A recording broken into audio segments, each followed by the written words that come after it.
What is up, ladies and gentlemen? It is your friendly neighborhood BJJ podcaster, RAF ESPARZA, coming to you with another great installment of the Bullpen, a joint venture between the Grappling Hour and Inside BJJ. I hope you're having a good day. I'm having a pretty solid day.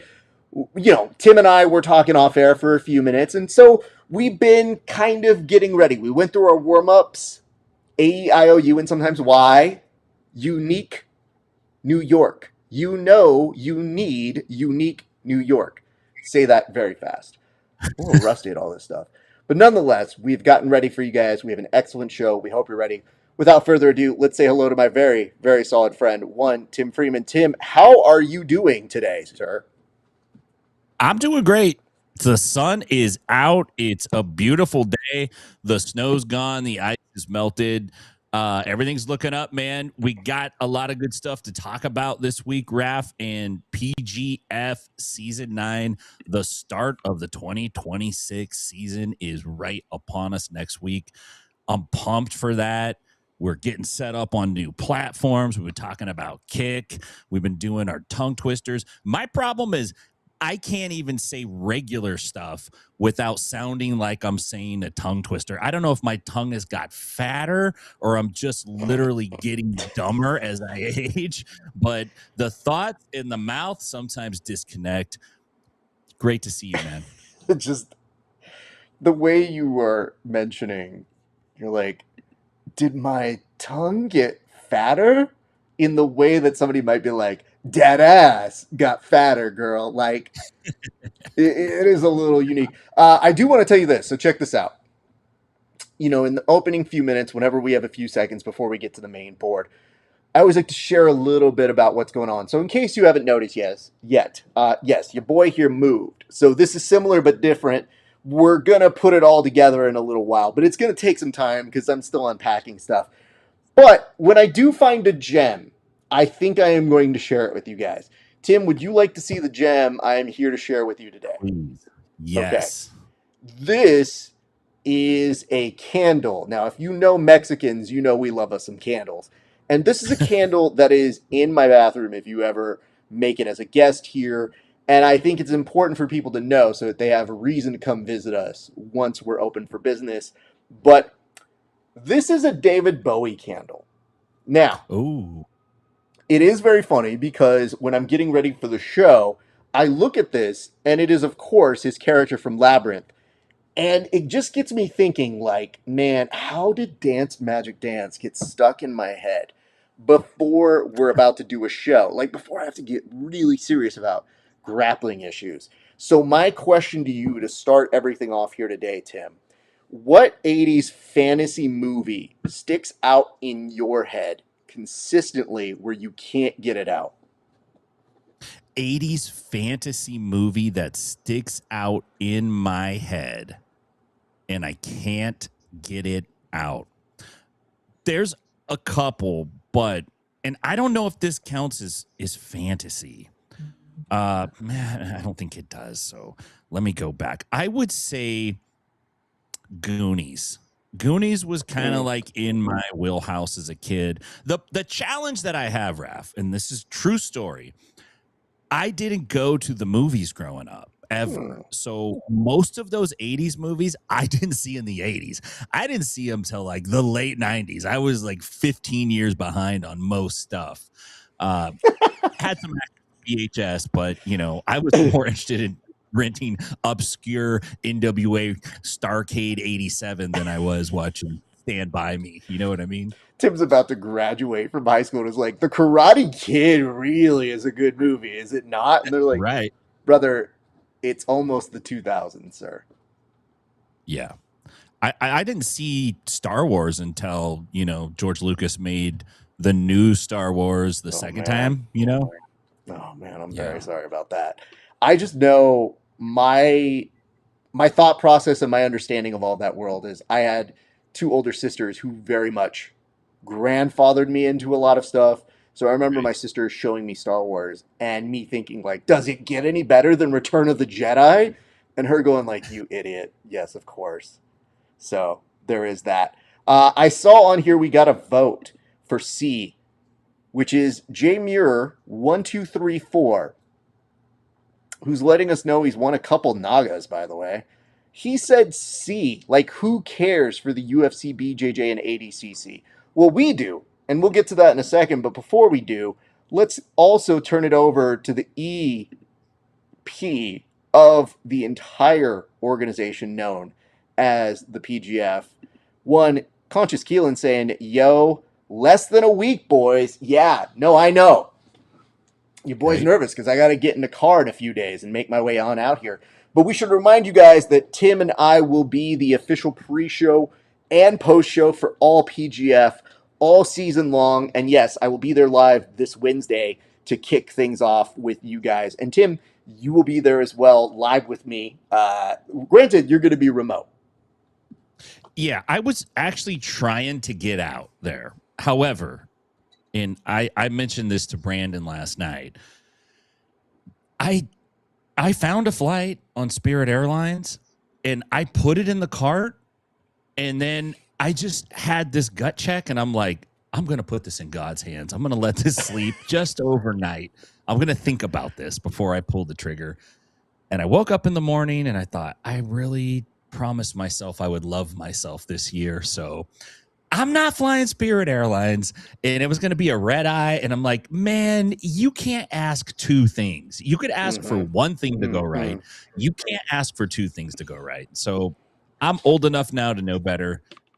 I'm going to plan it. I'm going to try to get out a couple times this time, but maybe the third week. I'm thinking like the third week, and then maybe like Tim's going to pick the most random week and watch it be the most eventful week of the entire organization. Right. So I feel that, and listen, Tim being there is a welcome presence anytime. It might actually be safer for you, Tim, because they're so close to me, and they're all saying they have good sense of humor. All of them are taller than they need to be for this weight class, so there's a lot of things going in their favor. And they say, yes, I have a good sense of humor. I have a good sense of humor. Nothing can bug me. But we've seen that turn differently over the years. So yeah. I think we should move on here in a second, but I do want to respond to your thoughts. Goonies. I liked Goonies. I didn't fully embrace it in the way everybody else did. Like, I recognize, like, oh, it's a good movie. It's fun. It's kitschy. And I asked my friend one day who didn't like it. And it was a gay dude. And I was like, why didn't you like it? He goes, they're ugly kids. And I go, you know, you're not wrong. And I felt bad because I was just like, well, what does that matter? And he goes, they're just ugly and I can't get into that. And I thought, well, we hate it for different reasons then. I just didn't care about the material in terms of like, maybe the plot didn't matter to me. Maybe because I was already 40 years old mentally, it was like the plot's not there enough for me. But yeah, I just always felt like Goonies was one that I could nod at and go, yeah, okay, I kind of see it. Good for everybody else. So I'm glad that's yours. But why did you specifically like the Goonies? Well, I was trying to think fantasy. I'm like, man, and after I said it, I did think of a couple others, but I'm always breaking the rules. I did like The Lost Boys, and I did like The Never-Ending Story. That was actually a pretty cool movie as well growing up. So talk about songs that get in your head. When I was a kid competing in speech, I definitely remembered going around like, ha, ha, ha, the never-ending story. I don't know why, but yeah. I think the great thing about doing speeches and some theater is you found those people. Because when I would start it, they would finish the song. And I go, oh, my kind of nerds. 3-part harmony. Yeah, right. Right. Good job, nerds. You failed the test. All right, Tim, let's get straight into our topics right now. I'll reset the clock. All right, it just came announced this week that UFC BJJ is not going to allow their athletes to compete in the next ADCC. So they're grandfathered in for the upcoming one this year. But then after that, get out of here, you multitaskers. Get out of here, you wannabe champions for the world. Tim, what are your initial thoughts from just that announcement? Because there's more. It doesn't surprise me. I was expecting some exclusivity. I thought there was chatter originally about there being exceptions for ADCC or some of the major events, but they're not going to do that. They're not going to play ball with people that aren't part of the UFC family. Having said that, it's probably not as great as these guys think it's going to be for them, given that once you get locked in and you can't go anywhere, if you didn't get the amount of money you're really looking for, you're gonna kind of be stuck. And that gives some of the other promotions some leverage. I don't know, man. Somewhere Halleck Gracie is livid right now because, love him or hate him, he tried to do this with Meta Morris, and yes, the timing was wrong. Yes, he should have paid the other athletes, all that. But just the idea was crucified. And now the UFC's coming out and doing it. And of course, the folks that are going to get exclusive contracts on the higher end of their range think it's a great idea. Why wouldn't they? Why would they want to compete everywhere else? They got a good gig. So I get that point. I think overall it's not great for grappling. Something Tom DeBlas said that I really do think makes sense is he said, look, you can grapple every week. It's not like MMA where you got to take some time off and let your body heal up, take care of your brain. You get pretty busted up. Grapplers can go pretty often. And if they're not having the opportunity to compete in any other places, then they're just hanging around. And that's not good for their brand either in the grappling world. So I don't know. I think it might be a mixed bag. We'll see if it's something that sticks long term. Okay. That's a fairly balanced approach to all of this. Allow me to go a little slightly more unhinged here. So here are my thoughts on this. First off, if you're ever going to have an event like UFC BJJ, you have to build that from the ground up. Now, that doesn't exist here because there have been plenty of IBJJF notables, there have been plenty of CJI notables, and there have been plenty of ADCC notables that have made their way onto this format because they've gained status elsewhere. So does that mean they're not going to do stuff with IBJJF? Are we just getting salty about something that this organization doesn't like? Like, is the UFC still burnt by that Fight Pass experiment with ADCC? Don't know. None of this makes any sense to me because if you are using the achievements of those other organizations, how are you going to prevent these guys who truly want to be the best in the world? And remember, that's the claim, that they will have the best in the world, especially when you have somebody like Andrew Tackett, who just went out 2 weeks ago and said, as long as the best of the best is here, I will compete here. You are limiting that claim. And I wonder, because we've always talked about the UFC in the Olympics, and we have thoughts on that a little bit later today, but essentially ADCC has always been our Olympics. So why are we now saying, not that one? Something's weird in this particular sense. And I don't understand why it is that we are trying to figure out, is this good for the athletes or not? And to me, I just feel it's a no-brainer. Let these guys go to ADCC so that you can have more bragging rights that the people at UFC BJJ, the athletes you have picked, are beating those other people. It seems entirely like an extra step we shouldn't and don't need to do. Now, granted, that has nothing to do with one person who really did go out of their way to make this argument. So, Tim, before I put it up here, what can you tell me about one person who really went out of their way to make an argument? And maybe it's going to be a person that catches us by surprise. Maybe somebody we didn't expect made the argument that's pro UFC BJJ. I mean, maybe it caught some people by surprise. Didn't catch me by surprise. Of course, the guys that are getting good fat contracts, at least grappling wise, from UFC BJJ, they're going to love this. Why would I speak out against it? If I'm doing well, why am I going to say anything? I'm not saying that's the right approach to take, but that's the common approach that people are going to take. And part of it, I think, is people like to appeal to a higher value for why they make their decision. Sometimes the decisions are just, hey, this is better for me personally, you know? And instead of just saying that, they appeal to some other kind of higher moral or higher value to justify what they're doing. That's probably what this is. But I'm totally not surprised that this person said it. Well, spoiler, that person was Mikey Musumeci. So, if we are coming to address this particular claim that he's making, we figured we would take his actual words and go line by line.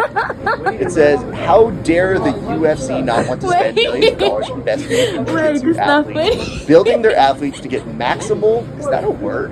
Exposure just to donate their athletes to help other events. Stop, because that's hella ADCC, rude. That's one so event every rude. 2 years, winner makes $20K. UFC BJJ, 20 events, 10 per year. So, what's happening here?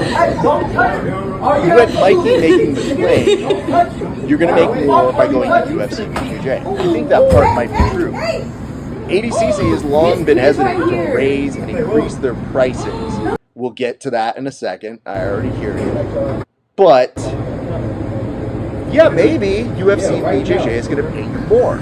Well, people in the comment section were asking Mikey how much. And he goes, believe me, a lot more. Which is hard to believe when you don't have evidence that supports that. Is it probably true? Yeah, I think so. So, Tim, what were your initial thoughts when you saw Mikey take the company line and defend this harder than DC telling you about UFC fighting? Hey, real quick, that video The audio? yeah, or something in the background played really loud audio. Gotcha. I'll take care of that right now. My apologies to anybody who's paying attention and maybe hearing the audio here. On my side, it should not be playing, so my apologies. Do you guys hear it on your side? It went away now. Oh, okay. Sorry, I think the fight video was playing. Anyway, by and large, I'll summarize my point again. Mikey was basically saying UFC BJJ is going to pay more than ADCC, which is probably true, but he did not get into specifics. Tim, what was your response when you initially saw all of this go up? Yeah, I mean, this is putting the logic backwards. He's got the cart before the horse here. He's saying that these other organizations are benefiting and getting exposure. They're getting value, and the UFC is just donating these guys, and they're getting all this value. Actually, all those guys that are in UFC BJJ, they built their name and their careers not in UFC BJJ. They built them in ADCC and Who's Number One and all those other organizations. That's where they built their names. So I think he's flipped the logic around. It doesn't surprise me. I think he's shilling because it pays the bills, and he doesn't want to say that he's shilling. He wants to be like, I'm chilling. I'm Mikey. I'm cool. I'm appealing to the higher ideas here. I don't necessarily buy it, but I don't fault him for it. We're getting chatter that audio's still blasting. I don't know what's going on. Don't worry about it. I'm on it. I do love that when something goes wrong, it's like, well, it's one of two people who's going to fix that on the show. So yeah, it's more than likely going to be me. But don't worry, it has been fixed, and you're about to see the photo come back screenshot. Bam. Let me just kind of take a note here. Listen. I get that Mikey has to take the corporate line here, but I do wonder, when he posted something, he mentioned how he likes to debate. I think he likes the collection of a discussion on it, but it seems written in a very baity way. And I don't know the full intention of it, but it seems like when you write something like this, you are inviting a certain kind of snippy nature to it. So it doesn't surprise me when people are in the comment section going very aggressively about this, because to grapplers, this is the way that they make money. And who's to say that after a fight or two or a match or two, the UFC doesn't just discard you? I just had a friend who fought for the UFC, fought one fight, He's out now. I mean, stuff like that does happen. And yes, Mikey is in a place of privilege because he's going to be the person that they're going to take care of. But he also mentioned that other people are able to do different things because they have different contracts. So he was mentioning that he would be able to go compete in wrestling, or more specifically for his upcoming case, potentially have a new contract for mixed martial arts. And it begs the question, would everybody have that privilege? So there's a lot of stuff that we just don't know in this particular case, but that if you are signing away your ability to do anything else, you do limit yourself as a grappler. And yes, there is a vast machine behind the UFC that can have a major advantage, but we have seen those numbers go down significantly to the point where they're not hitting the showcase numbers that the Craig Jones Invitational hits, probably the ADCC hits, quite honestly. And that, yes, while the UFC can share a clip that could go viral, and that could be very important to an athlete's life, viral videos do not make you money regularly. That viral video doesn't give a cut to the fighter, it goes to the company. So while it may help you with exposure, exposure doesn't pay the bills. We're right back to where we started in jiu-jitsu if that is going to be the case. So I think you may need to sweeten the pot if you are UFC, but I do beg this question.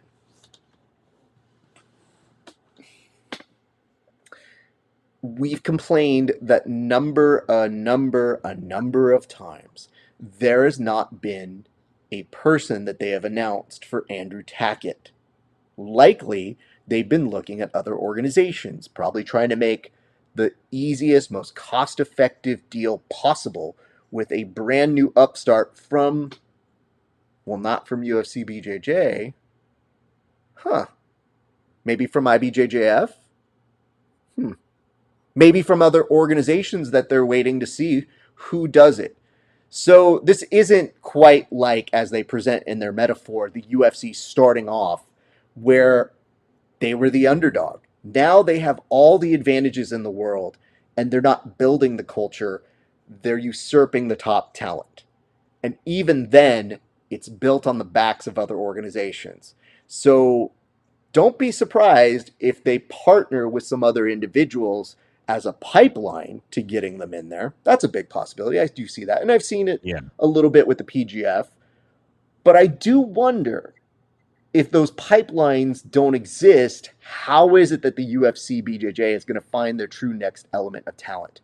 So while anybody wants to present their arguments as to why it's a good thing, I think it's incredibly short-sighted to not have UFC stars that go clean up at ADCC, because wouldn't Giancarlo be conflicted as well as a two-time champ? Right. Just saying, because if Gordon's not going to be there, Giancarlo is a prime candidate for an absolute champion. So you mean to tell me in 2 years, let's say Giancarlo goes on a run, let's say he wins the absolute, that man can't compete because he's under UFC contract? I think that's a problem. So really what you are telling people, without saying it, is yikes if you are considering that absolute, because the absolute champion does tend to do that, and it will hinder the success of that organization. I see a note here from Egg that said, "Good evening, gentlemen. Thank you very much for that." And it says, "I wonder how much the UFC is paying for this exclusivity." I'm going to be honest with you, I don't think it's much. Honestly, I don't know. Yeah, I'm not sure. A handshake and a hot dog would be more than enough to solidify it here for some grapplers. You get a free fight kit. You get a UFC BJJ rash guard and shorts, and then we're going to throw in a Venom mouthpiece that you can, like, big deal, $35 value. I think that Mikey might be getting paid reasonably well, but the rest of the dudes, maybe Tackett is. There might be a couple guys that are, getting compensated. But beyond that, like, what does the UFC do if they box out all the other organizations and there's literally no feed into the UFC BJJ. And the other thing is, athlete pay doesn't generally go up dramatically unless there's some dramatic thing that happens. And if you look at the pioneers in MMA, they did not make what the guys are making now, right? And the ones that made money were the ones that really pushed for it and treated it like, hey, there's more money here on the table to be gotten. And if these guys settle too early and they sell their exclusivity for not that much, years from now, they're going to be kicking themselves when the guys are getting paid maybe 10 times the amount. I don't know, but that's the pattern that a lot of sports follow. The early guys generally don't get paid very much. So, gonna depend on the athlete. And then, of course, Egg. Hey, Russ, I'm the attorney. I'll be giving the it depends answers around here. Egg, you're not even our lawyer on a retainer yet, man. So I don't even know if you're allowed to give that information. Although you could be our attorney general, because as I've seen from the main government, that's pretty shady. So, all right. Let me see if I can clear this up, though. A couple of years ago, or a year ago now, I guess, UFC BJJ finds its way into our world. Less than a year. And there were a lot of people asking for good faith. Like, hey, this could be a good thing. Give it some room. And I feel like Mikey was at the top of that. And it was let's see, hold on, we don't know. This could be good for us. I do feel like we gave them some good faith. I'm sure the YouTube and the internet sections of comments were not always the kindest, but maybe their cynicism was not unfounded. Maybe they came in with an approach that they're going to try and monopolize it like they do the other things for the fight world. And that they'll get out of saying it's a monopoly from the lowest of low common denominators here. So maybe those people weren't unfounded when they said it could be a complicated thing for the community. And I think we're seeing one of those elements here. And I think we've also seen that Mikey was somebody who never competed in ADCC and then gave a laundry list as to reasons why he didn't compete in it. And then when it was asked, well, I would have, but here's what it was. In the comment section when he was responding to it, I think it was Gio Martinez, that was pushing him and saying like, hey man, you could have competed and you probably would have done incredibly well. A fairly respectable sort of approach. And Mikey gave his rationales, and part of that was that he didn't have the right weight class and that maybe he didn't need to do it. It just presents an idea of how many people are all in on this, and them proudly proclaiming this as some sort of policy makes the rest of us go, I don't know that you need to do that. And don't be surprised if there's going to be some fallout and some consequence where you don't get the best grapplers in there. So it's about to be a very interesting time in the world, Tim. But why don't we go ahead and turn to our next topic of conversation here, which surprisingly isn't that far off from this entire world. So yes, we did talk about that. We talked about the exclusivity. We're going to move the board forward right here and see as we continue on the topics for this week.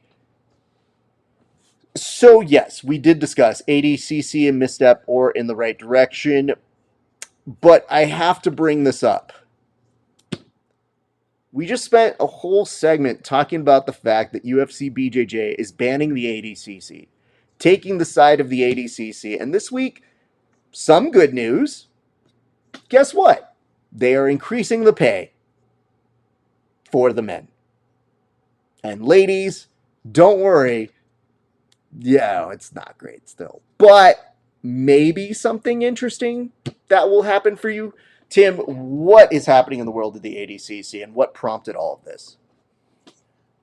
So ADCC came out and announced that they are going to be doubling the prize money for the men's division winners. So previously it was $10,000 for first place. Now it's going to be 20. Second place gets 10K, third place gets 3, fourth place gets $1,000. That is for the men's division, absolute men's division, 50 G's, first place, blah, blah, blah. All right. So that's great. Everybody's happy about that. The problem is that the pay in the women's division has not changed. It's exactly the same, and there's a pretty decent sized disparity in there. And there's an argument to be made that okay, the men, in pro sports, like people jump on men's basketball gets more than women's basketball. Okay, that's true, but generally in grappling, the male and female athletes compete on the same cards. There's not like a whole other league that just has women's events and no men are in that, and that's only women. And there's a whole other league that's just all men. They're kind of under the same umbrella. They're all athletes that work for the organization, that compete for it. And because of that, I think that is the argument to be made. Just if you're taking everything out of it, these are athletes that are not making the same amount as your other athletes. Now, if it was a whole separate organization, then whatever, like, they're going to pay different. Okay, that's their prerogative. This is a little different. And it's curious to me that every single time ADCC makes a move to go like, hey, look what we did, and they pat themselves on the back and they're like, check it out, everybody, they leave this big space for Craig Jones to come in and just gut punch him and then bring the left hook with, here's some money I'm going to give away to the people you jacked over because you didn't make it right. So Craig Jones says that he mentions the Fair Fight Foundation. I don't know if they're going to be monetarily involved, but they're going to cover the gap between the salaries between the women and the men's, which is pretty awesome. And what a great idea, Craig Jones. And to be honest, Raf, I'm like, I wouldn't mind if Craig Jones, I know a couple guys that need their bank accounts topped off. Like, Craig, if you're listening, like, we got a big pay gap here, man. Like, we could use some help. But man, I think it's cool that he's doing that. I like that Craig he hangs around just enough that he gets to pick his shots. And these guys make it way, way too easy for them. You know what's really annoying about this, though, Tim? We just spent time bitching about the UFC BJJ's position on ADCC. Right. And then what does ADCC do? Not great stuff always themselves. When they're like, hey, we increased the pay. Shut up, everybody. Did you do it for the women? I said, shut up, everybody. It's the exact same. Like, to the rest of us here, we're trying to justify it. And to my knowledge, this was something that was reported. There's not going to be a women's absolute. So not only are they not paying you more, but some article was claiming, and we're trying to fact check this, but it's very difficult to do when the only source of information is Mo, who has his lives disappear after, so that you could easily just be like, I didn't say that word. What do you have evidence of that? So I'm trying to figure this out for us. Like, why are we going so hard in the paint? And then you get Craig, who comes out of the blue and says, we'll cover the distance. Okay.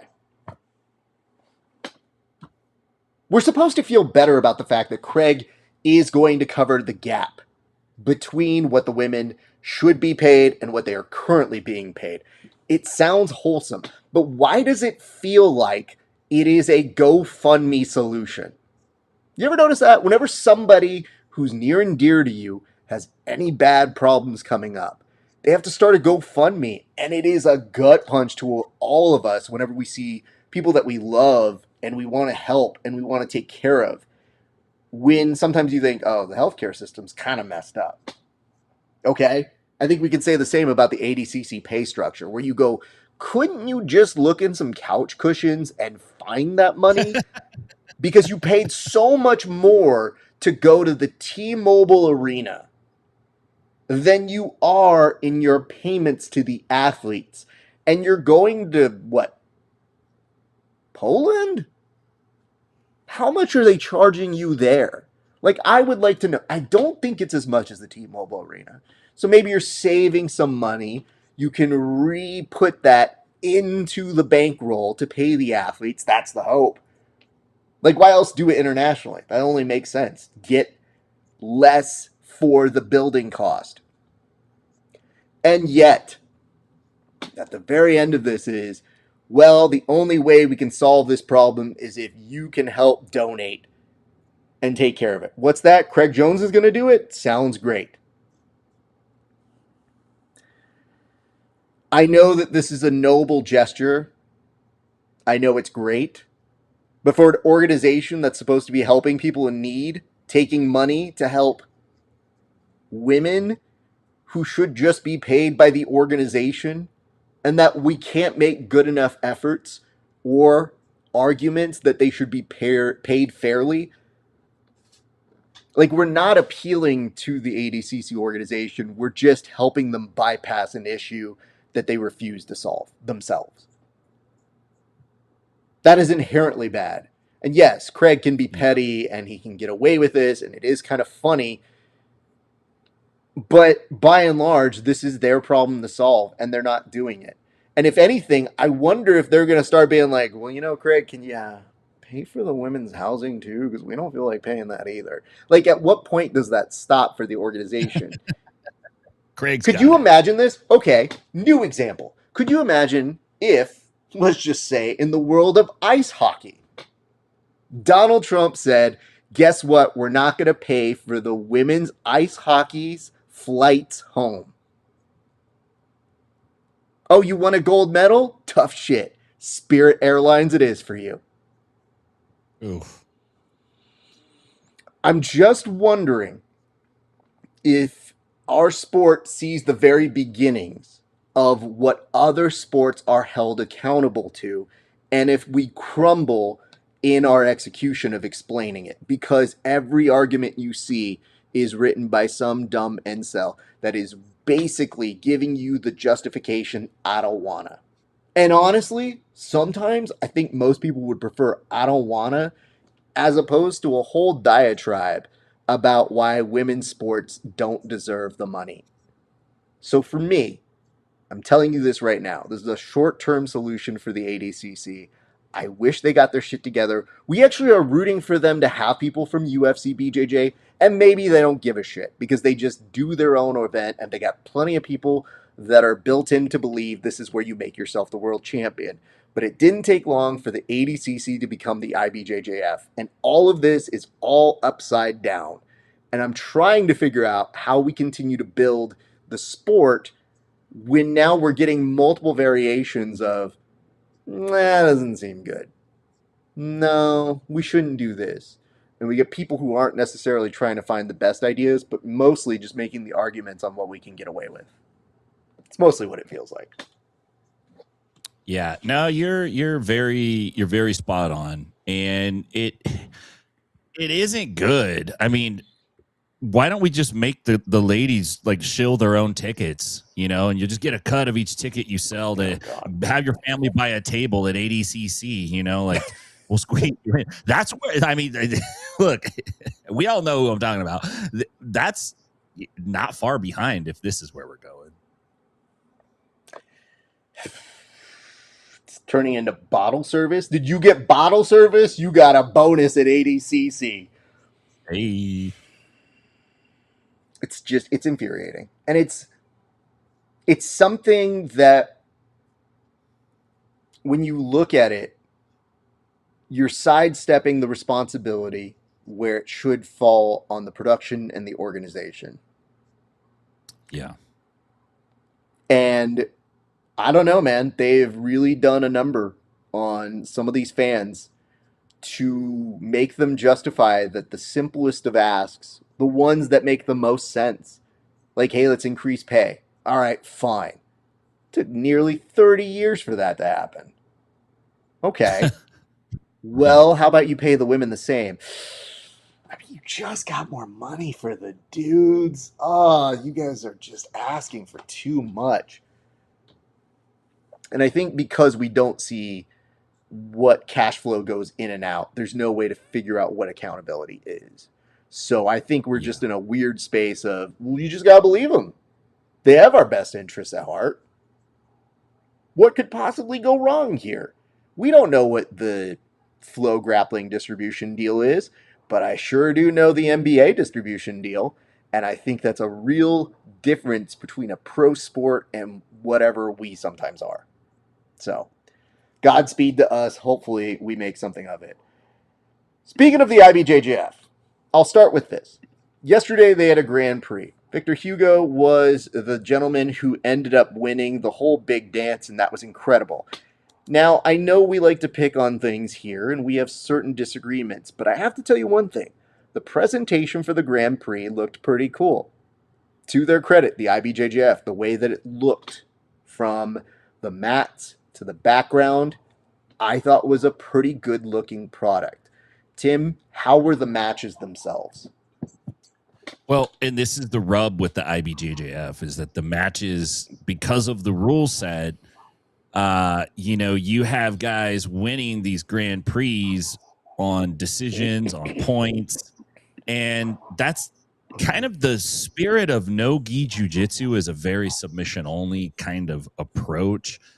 And I think that's what kind of drags the matches down a little bit. To be honest with you, the presentation was good. And Victor Hugo, like, props to him, man. He walked away with 50 Gs. That's awesome.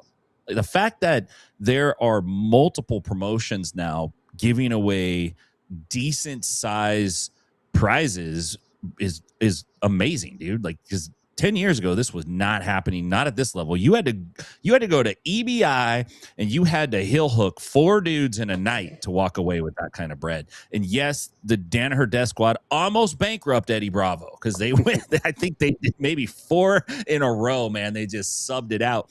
But it's great to see this. It's just my beef was the format of the matches. They had some good super fights. Cole Abate was on there. He picked up a win. But again, his win was a 2-1 on advantages. And Helena Cravar, she had a nice Darce choke. Sarah Goval had a nice armbar. So there were some good matches, and I like the idea. But it's some, I don't know what it is, but there's something about when the IBJJF puts on an event. It's like taking jiu-jitsu at your church. You know what I mean? It's like, yeah, I'm doing martial arts, but I'm doing church karate. There's just, I don't know what it is. It's like, this is supposed to be cool, but you guys like kind of make it old and not as cool as it could be, for lack of a better way to explain it. Well, that's a bummer. Okay. I saw clips of it. I did preview everybody, and I did tell everybody on this show I would probably forget, and I did. But in my defense, I got free Clippers tickets, so I did go see that. That was fun. There might have been more fights on the Clipper floor than there were at the IBJJF. Unclear. But, listen. I want the IBJJF to be successful as well. And I mean, this whole event seems like a response to them not paying their athletes. So they want to come up with like a showcase presentation. I think they have a look, the aesthetic of it, the tune-in ability, not sure. And I don't know what they can do per se that they can do within the realm of what they normally do. Meaning, in order to take the extra level to make it more interesting to a general audience, I think they have to have a want to do that. I don't think that they have a want to do something outside of the scope of the people they already appeal to. Yeah. So I think that's what hinders it, and that's what makes it frustrating, because you look at it and you say, I think at its core, it could be quite fascinating to have that tier of talent and to have them that interested.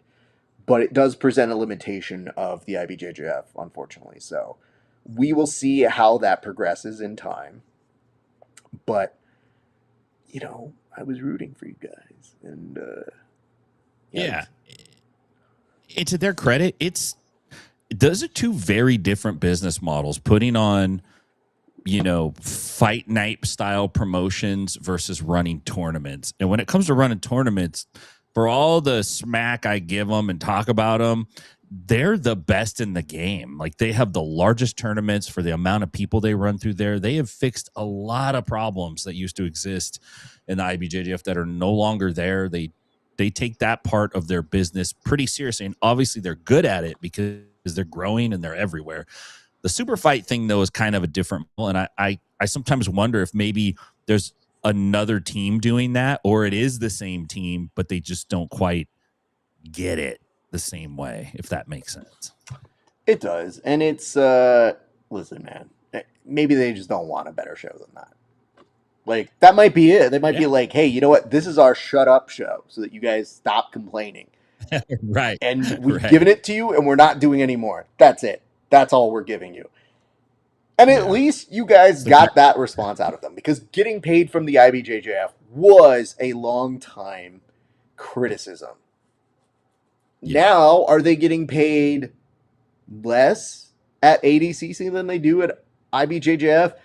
Very confusing, very different. I don't know how this all plays out, but we are starting to see the elements of competition seep in. And when the top of the food chain as a machine with the UFC says, hey, we're going to come into this business and we're going to push some of you around, it's not dissimilar to what they do with other MMA organizations. And they have a few that they partner with where they're like, these are our buddies, we like them. But by and large, it does kill things at the biggest of levels, so that when you do see lawsuits like that happening, you're not going to see that happening in jiu-jitsu. Not for a long ass time, until you get somebody who would be, wait a second, like a Mikey Musumeci, who otherwise chooses not to do it. And I think that's kind of the rationale behind it, which is, hey man, he's comfortable, he doesn't have to worry. But I do wonder, if he ever gets wronged, how quickly he's going to take to the internet to let people know how wronged he is. So, he's Italian. Like, Italians don't debate, they complain and argue. I'm Italian, I can say that. I'm a very proud Italian, but that he will take it to the internet for sure. Of course. Why don't we advance before the estate of Martin Scorsese comes after us? This is the next topic we have for you guys. The GOAT himself, Roger Gracie, is telling us, do we really need the Olympics? And I'm not sure I disagree with him. Obviously, he's the GOAT for a reason, but Tim, can you outline his position for us? Yeah, and these are the classical positions that have been talked about for a long time, and I agree with him too. It just seems like every few weeks there's somebody who comes out and says, like, we're trying to get it in the Olympics, and there's somebody else who's a major player or a major name who says, like, I don't want it in the Olympics. So it was the I don't want it in the Olympics turn this week, and Roger Gracie came out, and his criticism, I think, is valid in that the concern is that once your sport gets into the Olympics, the drive behind it is about accessibility. It's about being able to broadcast it, being able to standardize it in a certain way. The time has to fit, the rules have to be a certain way.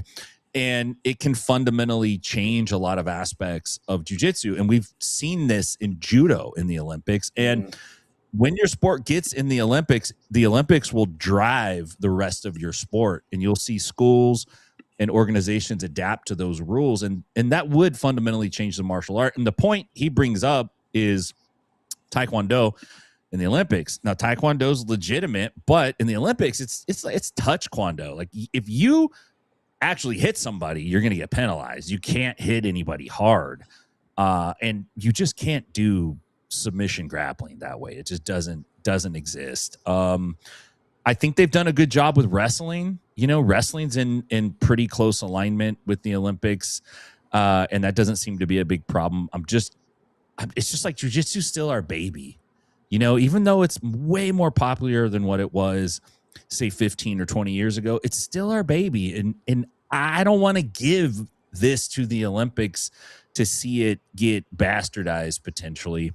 And I think that's the major pushback on it. Will it get there? It might. You know, I don't think it'll be jiu-jitsu in the gi, but it could get there.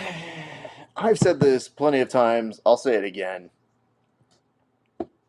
Our athletes aren't ready to be on an Olympic level sort of arena. Like, they just don't have the media training. We're trying. God knows we're trying. But just the way they conduct themselves and the amount of autism jokes, I don't think would really play well on NBC. Just guessing. Yeah. I I think think you're that there would have to be a lot more media training. There would have to be a lot more presentation. I think the matches could work well. I think we would have similar aspects of our actual athletic competition that would be interesting to people. Storytelling, we're all working on. There's a lot of different organizations. I think the PGF does a great job. Um, but by and large, if you put some of our athletes under a stress test on how they respond in that public limelight, let's just say like Gordon comes out of retirement to do this. It's not looking good. Yeah, that dude's not going to know how to talk on camera. Not at all. Doesn't mean it doesn't work for streaming or for smaller organizations or for different people, but we're talking a worldwide audience where sometimes even laughing at a joke on a phone can be a controversial thing. Just think of all the missteps our athletes would do. Maybe we're better just existing. I think the one thing that's most interesting element of what Hodger was saying, though, was when he was making the point, I mean, MMA is more suited for it. And I think that's an interesting proposition. I think there might be an audience to see MMA and get excited about that sort of thing. It works for boxing, it works for wrestling. There is a desire to see combat sports in that way. But again, I do feel normally the people who are the gentlemen who and the ladies who represent a country are pretty young. And most MMA athletes who are super young, it's a lot more training. I work with a lot of athletes who are just at the very beginnings of their career, and learning how to tell their story is incredibly difficult. You know, sometimes it has emotions. Because if you think about it like this, nobody really says in skiing, I went into skiing because I got bullied. right. So there's a lot of Curling. trauma that happens to our athletes at the very beginning of their career, or a lot of emotional issues that they find a vehicle that they know how to channel their violence. And yeah, it happens in other sports for sure. But it really does feel like a synonymous thing with our athletes where they have to talk about some things that would almost land you in therapy. So it's not that it's impossible. It's just, I think we need to develop a little bit more. But I am interested in MMA in the Olympics. However, if you really want to see regulations get things murked up, ooh, watch that to happen. And man, I'd love to see the Olympics policy on eye pokes, because I think that would be really fun to watch a committee come together and have major discussions and analytic papers on. But nonetheless, Tim, I feel like that is going to do it for that. It appears that tomorrow is a big event as well. There's going to be another installment of Real American Freestyle. What can you tell us about that event, Tim? So Friday night. Oh, no. I'm sorry. Saturday. Well, tonight's Friday. Holy moly. Henry Cejudo versus Uriah Faber, main event at RAF, Real American Freestyle 6, live at the Mullet Arena, which is maybe my favorite name for an arena in Tempe, Arizona. Very fitting that it's in Tempe. Henry Cejudo, look, world-class wrestler, Olympian, gold medal winner wrestler, multiple-time UFC champion. He's going up against the California kid, Uriah Faber, who is very decorated. Not quite as decorated, but very decorated. Going to be a great matchup. The thing here is Cejudo's 38, which isn't young, but, you know, still in his 30s. Faber's 46. And he's still getting out there grappling. I'm not sure what the matchup is going to look like in terms of the speed. And wrestling's very speed dependent, especially at this size. But I think it's cool that these guys who are getting in their 40s, guys like Benson Henderson, who's on the card, 42 years old, they're finding ways to compete. He's taking on Aljamain Sterling. Again, two former UFC champions getting after it at Real American Freestyle. So I really like these events. The matches are fun to watch. They're not long and drawn out. They're easy to understand. They present them relatively well. And I think they're honing in on the business model. And I'm paying attention to it because from a jiu-jitsu standpoint, there's things in that we might be able to glean and take out or collaborate on as we move forward, because at the end of the day, it's all grappling. It's just the rule sets are kind of dictating how the matches play out, and some rule sets play to better skills, different sets of skills. And so we're going to see guys like Faber and Cejudo in these events. And I think it's nice that this is something that's outside of the realm of the UFC, and it's outside of the realm of the jiu-jitsu world. So we can just see how another silo does it and see if there's anything in there we could pull out of it. Thank you for that, Tim. And listen, dude, I'm all for having Masters Division competition for these athletes. Great. Keeps them out of all of our brackets at ADCCs for Open. It keeps them out of brackets at like Nagas when you show up and you're like, is he my favorite in my division? That dick. Right. Yeah. Great. So it's a terrible feeling when you fight some guy. You're a 43-year-old black belt who got his black belt a year ago, and you're competing against some guy that's been a black belt since he was 18. And by the way, he won worlds at 26. Like, good luck, dude. For sure, JT Torres. For sure. Yeah. All good. Yeah, I definitely want to round with that guy. So, okay. I think we have exhausted that. Good luck to all those folks competing there. We've seen some good traction from that, and I'm excited to see what the results are. All right. So it looks like ATOS is making a policy change, or at least one where they're incentivizing with a new program. It seems that they are going to offer an opportunity to women to join their women's program for free. Tim, what else can you tell us about that policy? So ATOS Jiu-Jitsu has come out, made an announcement, and I do want to make this distinction just to be clear, though. There's a handful of European affiliates, France and Switzerland and Spain, that are offering these structured programs. They're calling them ATOS Pink Team is the name of it, and it's going to be free self-defense program for women.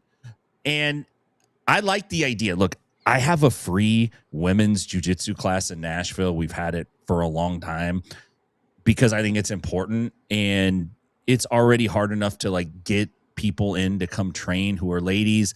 So I'm trying to remove those barriers. Just like, hey, even if you never sign up, if you learn something here that could help you, then great. I did my job. I feel good about that. I'm okay with that. I'm happy about that. So I'm not really knocking that it's free. It's just, this is like, it's very, very tricky when you are part of an organization that has some allegations that are not good, and then you react with, oh yeah, but now we're going to do this to like prove that we're not bad like that. And I think in the eye of the public, it's very delicate how it's perceived, very delicate. And if you don't get the messaging right, then you leave it up to the receiver of the message to define your message and your intent. And it's not going to be good because it's already kind of has like a little bit of a coloring on it in a negative way already.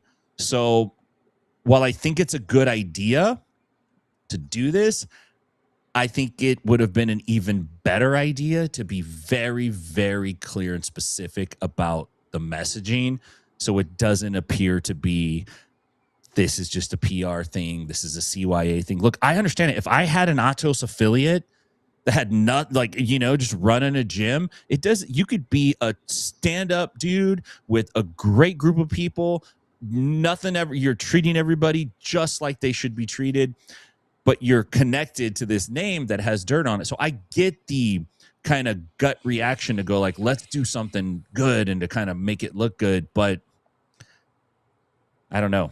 I think there's potential for it to be received the wrong way. And we've seen these kinds of things already play out. The internet, we love to knock people off their peg. So while I agree with it, I don't think the messaging was clear enough. Okay. we've had multiple instances of this just in this one episode. Does it not seem that most of the things we've talked about today as policy shifts in the world of jiu-jitsu are mostly just responses that echo the statement, yeah, yeah, shut up. Fine, here, this. Is that good? Do you want that? Because Yeah. in this particular case, there are serious allegations. There's a lot of back and forth as to are they true? Am I going to stay with this organization? And then having this policy come out at a time like this, it does seem a little complicated to throw support behind it because there's a part of you that wonders, well, what have you really done to make the adjustments? If the policy is we don't feel they did anything wrong, and you're a woman and you have the ability to support an organization, do you feel like you want to go to that organization right now? And I think that is the larger issue. I think you probably have to start with the climate and the actual community that you built and address that seriously. And removing the figureheads, while not necessarily ascribing blame, which maybe you don't do for legal purposes, but before you would even think about announcing a women's program, and maybe they're doing it because it's fledgling now and they want to do it as an area to reinstill faith, it just seems a little bit soon. And I feel like that's when you mentioned the messaging is critical. It's got to be hey, we heard you. We want to build your trust back. We want to build this out here. Instead, it is here's a women's program. There you go. Does that do something for you? It's kind of the ellipsis interpretation I think people are getting. So I also wonder, this is now an organization that is essentially not including, quote unquote, Sarah and Andre, or I'm sorry, Angelica and Andre, but that Sarah is now the head of in terms of instruction. So I just don't know if that's a good enough gesture from the organization to do anything on that side. So we'll see. Yeah. Wish them the best, because I think the unfortunate part of this whole situation is there are probably a lot of good people who didn't do anything wrong who are implicated in this. And that maybe they don't know. It's hard for any of us on the outside to know all of that. And while we have been told by multiple people that there are people who just shunned it, it would be difficult to believe everybody knew the exclusive details as intimately as everybody else. At least that's what you hope. And we don't know any of this for certain. So it is a lot of us having to use good faith and saying, I hope everything's on the up and up, and maybe that community thrives and finds a way to heal itself. But as a gesture in terms of the rest of us looking in, I do think it could have been done a little bit better. So there is that. It's like, when your wife is like, you don't kiss me on the lips anymore. We never go on dates. And then you're like, all right. And you take her. You're like, I took you on. We went out to El Torito's 3 months ago. It feels like that, like just like, all right. Yeah, I took you out.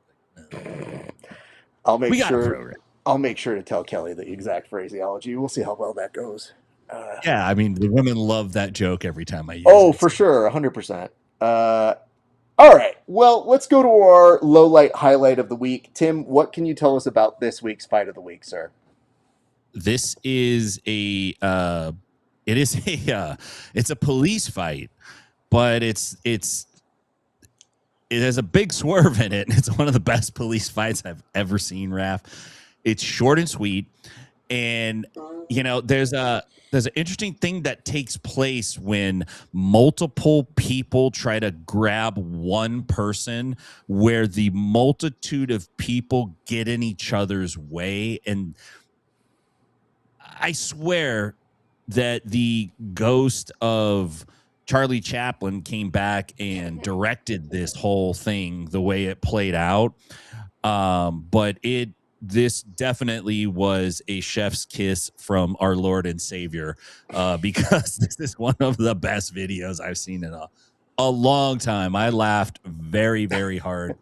going through this, and I think you will appreciate it. There's a few things I wanted to ask you this. There's a couple things I wanted to call out.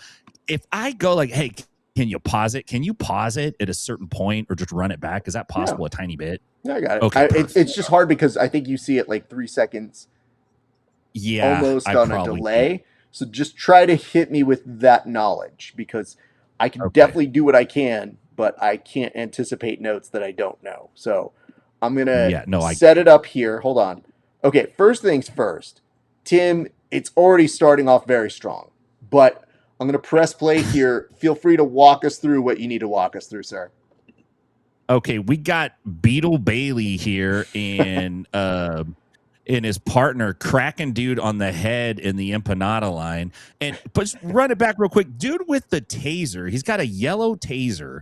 It looks like he's got a squirt gun.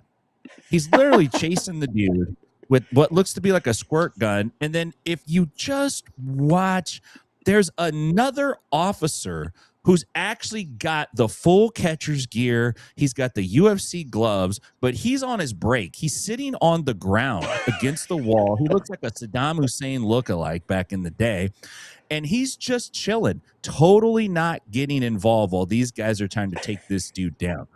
Go ahead, kick it through. And you can see he just squirts out around these guys. He's like, nah, I'm going to run over here. Now the Policia cruiser thinks about taking him out, goes, no. And then Officer Wiggum gets out and just cracks his partner. Chief Wiggums takes dude out right at the end. And if you check, Glendola's up there ordering a torta at the window right when the fight breaks out, and she just looks at it like, nah. There's even a canine. There's a canine who comes up at the far end of the cruiser, and even he thinks twice about going after the guy. You'll just briefly see him. Watch this. After the cop takes his partner out, you'll see the police dog trail right around the corner of the cruiser. He's like, nah, I'm not getting involved in this madness. Guillermo got taken out hard, dude. He got it hard, man. You know, Tim, it's taken a lot of these to really get this kind of response out of me. But, all right. You got most of the gold stuff, but let's get to it. First things first, this cop dude's coming in and trying to hit them with one of the Mighty Morphin Power Ranger helmets.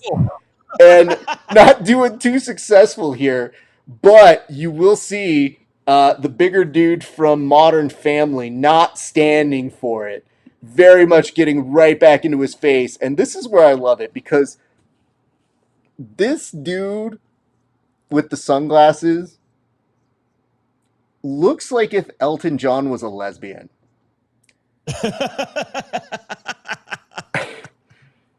So I love the look on all three of their faces because they're the two cops and homegirl ordering in the back who cannot be bothered. So listen, she's going to do what she needs to do, and as she should. Let's continue to play this here for a second. What I love about physical comedy is when something emulates the Three Stooges without trying. Because the choreography here is 100% silent film star. Watch them all circle in different ways. Circle. Now, listen, dude. You were bringing up the fact that it looks like a squirt gun. Why is this dude looking like somebody from a Pixar film who's trying to apprehend somebody? Like, he's got one of the Buzz Lightyear fucking little guns here. Can't shoot him. And now, this is what I love. Nothing says I am competent at my job, like putting a handle on your buddy and being like, don't move, hold on, I got him. No, just don't move. I've got him. Holds him in place. Loses him. Turns out that hand stabilization wasn't great. Now, on the bottom, you brought this up, but I want to really emphasize here. When you talk about tactical approaches, who's the person that got stationed to sit down as part of the apprehension protocol? Because when you pan over. Dude was already sitting down. What do you mean you Leaning get to against the sit wall. down? Who gets that job? Is it me? Because I want to be the dude sitting down while the rest of you guys go run after. But you know the one reason I don't want to be sitting down? Because this dude's holding the taser and I'm right in the line of sight of that.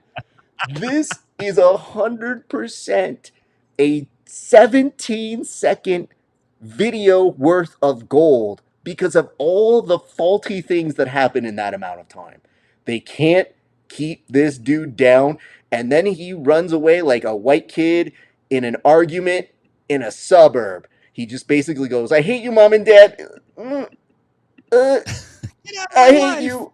Get out of my life. And they all run after it. Now, Tim, listen, we've been doing this for a while now.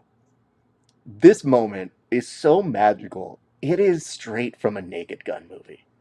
And I am just captivated. You literally, I swear to God, Tim, if you had just sent me the 5 ending seconds of this video, literal tears would have happened on my face. I had other moments to get ready, and I was already kind of laughing.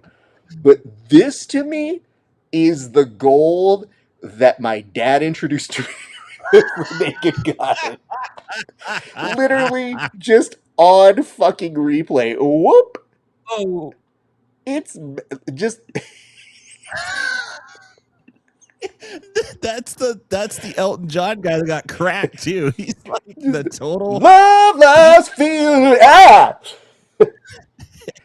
Every time something goes wrong, that guy's in the scene. Just goodbye, Norman. Oh! Can you feel? Oh!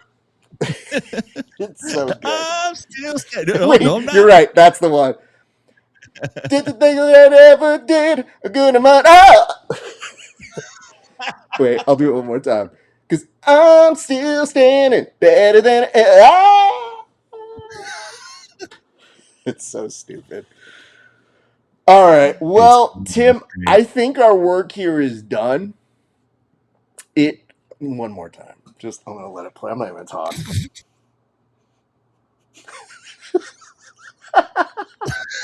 Zoinks. It's great. All right, let me take it away. It's beautiful. That shit's gonna give me 3 more years of life just looking at it. Woo! Okay, Tim, tell the people where they can find you, sir. You can find me at Inside BJJ on all your favorite social media platforms and especially on Kick. Kick.com, KICK.com. You can check out the Grappling Hour, Inside BJJ, and the Bullpen. PGF is going to be there every Wednesday night as well. RAF, great show tonight. Listen, I love all the serious stuff. It's great. But the laughter at the end really set it off for me, man. So I'm going to have a great, great weekend just based on that. That was fantastic. Well, did you think this fool could ever win? Look at me, I'm a ah! So good. This shit's so funny. Like, legitimately, the ghost of my dad fell into my body and was just like, yup, that's the perfect dad humor you will ever have. Because when you're like, a little something unexpected happens at the end, I'm like, what? He falls? Oh, no, he got knocked out by a police car? Fuck, yeah, that's pretty good.